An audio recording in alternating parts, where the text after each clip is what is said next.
Okay, we've got 40 minutes or an hour and 20. This is Melbourne. Oh no, great. This is not Brisbane traffic, mate. Oh man. Set yourself, get comfortable because we're not going to be moving too fast too soon. Fantastic. All right, Jimmy Peirson in the car with me for one of our very first podcasts in a car with a video. Can you is podcast video as well? We like what is it? Vlogcast. Vlogcast. Vlog post. I like it. Just Well- it up. Sounds alright. We'll just call this up a vlogger. I'm a massive vlogger. Jimmy Peirson, welcome to Melbourne, mate. How's it going? Thanks for having me, boys. Yeah, it's bloody good. Brought the weather with us. It's 28 degrees today. Absolutely. Thank you very much. It's been so bad down here of late. Do you need the good weather for cricket? But I don't think it's going to be any good for you tomorrow, mate. Nah, next 4 days it's on 20 degrees, so getting the real experience for Melbourne. How good. That'd be disappointing, wouldn't it? As a cricketer, you do look at the radar, don't you? And you go, well, when am I going to bat? Am I going to get a chance? Yeah, that's it. Well, the thing is, I've got gloves on most of the game, so cold doesn't worry me too much. As long as there's no rain, which I don't think there will be, should be all good for a bit of cricket. Yeah. Now, cricket up in your area is going pretty well at the moment. Crowds love it. This is the MCG, I suppose, the mecca of all sport in Australia. What's it like playing out there, mate, against the bigs? It's pretty cool. I've only played one Shield game at the MCG. It's hard to get on there nowadays with the amount of AFL and obviously all the other sport going on there. So any opportunity we get to play at the MCG is I guess, a childhood dream. It's the place you've always wanted to play. You watch the Boxing Day test and that sort of thing. Yeah. And then as well with the Big Bash, it's a whole other beast there, and we get a chance to run around under lights in front of big crowds. So it's good fun, and we're excited to rip in this week. I reckon you'd be looking at the Boxing Day test as the ultimate as a cricketer. I don't know. I'm a Aussie rules footballer, which is another thing that's foreign to you, isn't it? You're rugby, I suppose, that's States. Yeah, that's it. Well, there's this other game called aerial ping pong where we dance around and drop the hanky. Yeah. Typical rugby. No, we obviously what? Just put it up. Oh. We're going to cut these up. Don't worry, so. About there. Yep. That's all right. Yeah. So we look at the grand final and we go, yeah, that's what it's all about. You'd be looking at the Boxing Day test going, wow, wouldn't that be? So growing up, that was it. Yeah, definitely. I mean, obviously, you want to play a test match in your home state, so being at the Gabba is right there as well. But the MCG Boxing Day test, that's right up there on the bucket list thing to do. And a good mate of mine, Joey Burns, has played a Boxing Day test there, and he always talks about how special it was. So, that's something that you want to do as a cricketer. It's a great time of year, and you see it on TV growing up, and it's something you really want to be a part of at some point. So, yeah, certainly something you aspire to as a cricketer. I guess the reason why we're doing a lot of these vlogs at the moment is because we want to really tap into the beginning of things with people, and not necessarily about what it's like to be out there on the MCG and out on the Gabba. What was it like for you growing up? This is what I want to attack now. So it was an interesting read in the Herald Sun today. I think Will Bukowski talking about his drive as a kid. He didn't want to get out when he was playing in the early days. He'd get to his 30, and if he could retire, he was a happy man back in the junior days. Yeah. And that's why he didn't get out so much. It was all mental for him. I really love reading that because that's just a young man going about his thing. What was it for you? I'd love to hear about your start in cricket. For me, I mean, it's being a keeper. It's probably a slightly different look on things. I just always want to be a part of the game.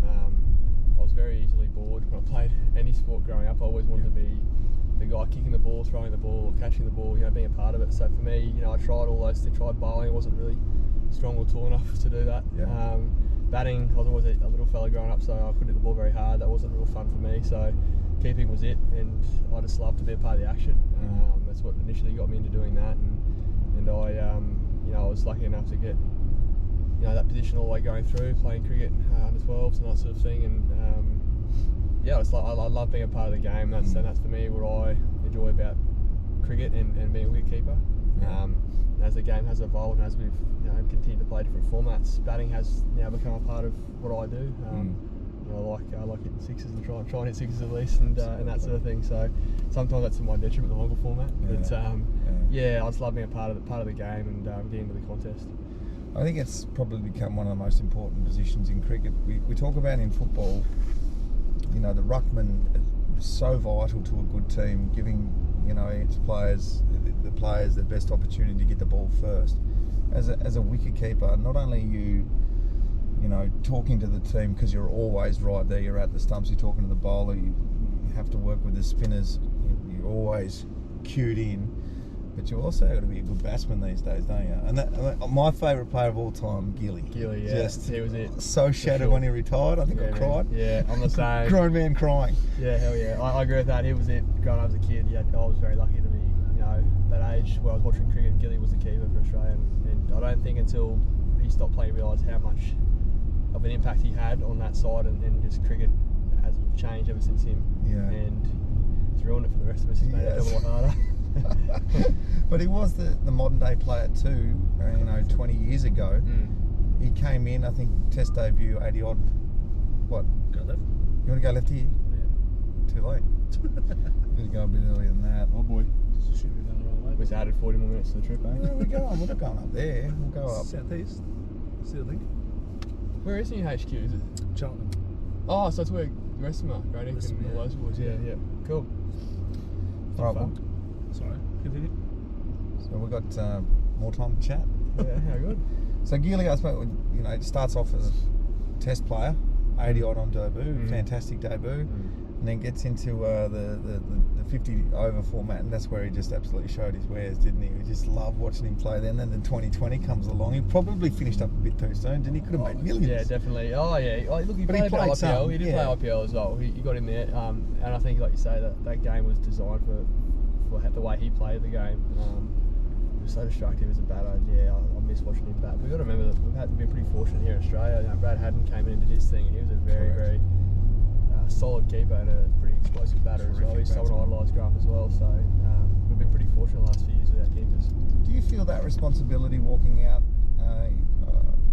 depending on where you, obviously, when you're coming out, middle of the order?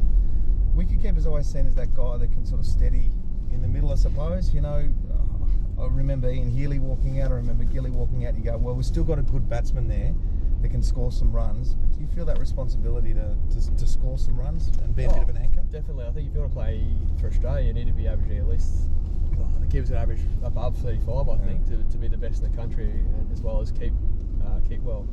So there is a responsibility there to bat and bat well. I think the style of a keeper batsman now is to be quite aggressive, be game changing, coming in at 7 and being that, you know, that counter punching bloke that can turn the game on its ear, just like Gilly and Hads and those guys did. So there is a bit of responsibility and a bit of pressure there to play that way.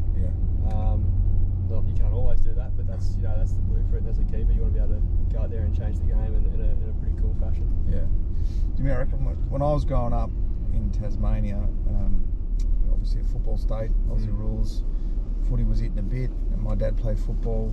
He was a great teacher for me and really gave me my start, and the reason why I absolutely know it was the reason why I was able to progress through the grades and make it all the way and play over 200 games, because of his unique training techniques with me, which was, we identified early that I was a good mark of the ball, so rather than doing all of it, and he really hammered home on that, and I became, after all this training with him and left field sort of training techniques, I felt at the time I was the best aerialist going around in my draft class, and that's what eventually got me this longevity